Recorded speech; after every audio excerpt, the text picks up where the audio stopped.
Hi and welcome to another Watch Geek video. Today we're taking a closer look at a new brand for my channel called Sunrex and their Banana Reef model. Sunrex is based in Hong Kong, but their roots are in Taiwan, where they made their own digital watches in the 70s. Then they moved to Hong Kong and until recently manufactured literally millions of watches for others.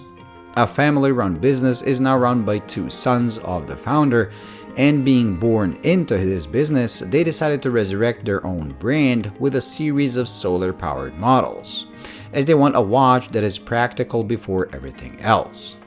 With a range of models, most of their designs are vintage-inspired, and so is this one, called Banana Reef. Cushion-cased with faux wire lugs, it captures the 1930s aesthetics quite well on the outside, while the rest of the watch is pretty modern. From the DLC-coated case to the Epson solar movement with 1/5 of a second chronograph, this is a great grab-and-go quartz that you won't have to think about, nor maintain. Simply set it and forget it.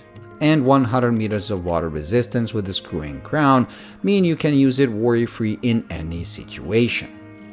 I really like the no-nonsense, clean design with gilt hands and matching gilt printing, while a dash of color in the form of faded Pepsi colorway on the 24-hour subdial and orange accents on the top of some of the hands give it some pop.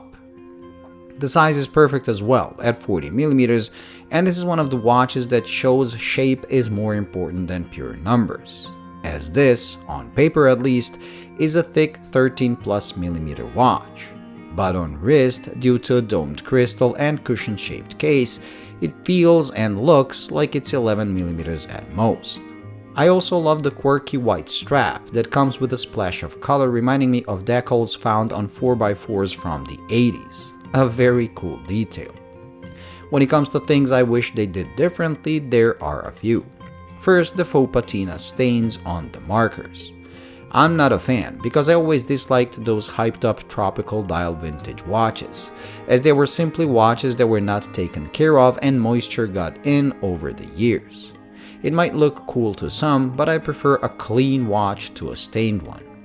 Also, the hands. I like the shape and size, but the finish is similar to what I always criticized on early Spinnaker watches.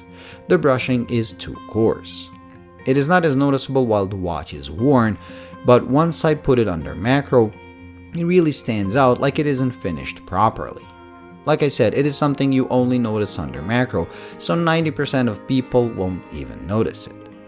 And finally, the price. This is where micro brands spoiled us over the years, offering incredible specs for the money.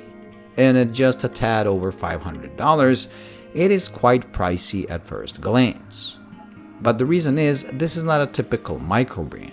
It is a brand with 50 years of experience behind it, and one that actually makes their own watches, which carries some weight. Sadly, for most of their history, they made watches for other brands, so they're unknown, even though you might have actually worn a watch made by them without even knowing it.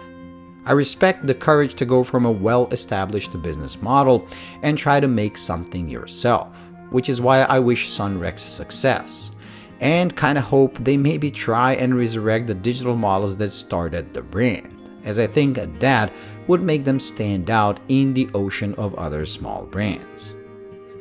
Thank you for watching. I hope you enjoyed and found it useful. If you did, please like and subscribe, and until the next video, bye.